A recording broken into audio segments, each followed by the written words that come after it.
warahmatullahi wabarakatuh. Yang terhormat kepada Bapak Dadang Priyono, SEMPA, selaku dosen mata kuliah Kewirausahaan Islami.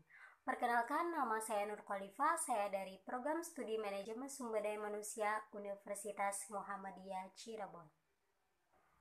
Pada kesempatan kali ini, saya ingin memaparkan jawaban dari ujian akhir semester saya sebagai bahan bahwa saya mengikuti ujian Kewirausahaan Islami.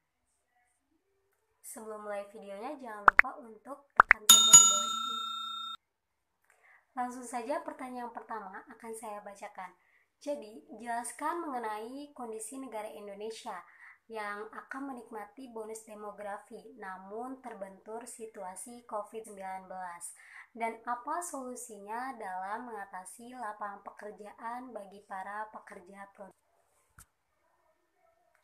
Setiap anak muda yang menimba ilmu tentunya mengharapkan untuk segera masuk ke dunia pekerjaan. Namun harapan itu tak mudah untuk diwujudkan karena keterbatasan lapangan pekerjaan dan permodalan untuk membuka usaha sendiri. Nah, pada kondisi pandemi COVID-19 ini tentunya berdampak semakin menipisnya harapan calon angkatan kerja. Di Indonesia sendiri, yaitu pandemi COVID-19 ini menghambat pemanfaatan bonus demografi yang sedang dinikmati Indonesia.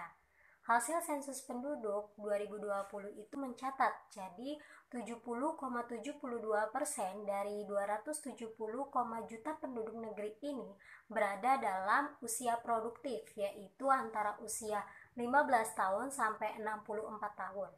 Nah, sedangkan persentase ini tuh lebih meningkatkan dibanding pada tahun 1971 yang hanya 53,39%. Bonus demografi tersebut menambah jumlah angkatan kerja di Indonesia.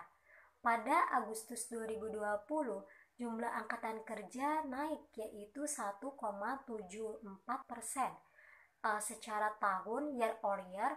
Namun kondisi ekonomi yang sulit selama pandemi COVID-19 ini membuat keseluruhannya tak dapat teresapi. Malah sebaliknya, angka pengangguran justru meningkat. Nah, dari pihak BPJS sendiri mencatat angka pengangguran yang meningkat itu 37,61% year on year, tentunya penduduk usia muda yang paling berdampak.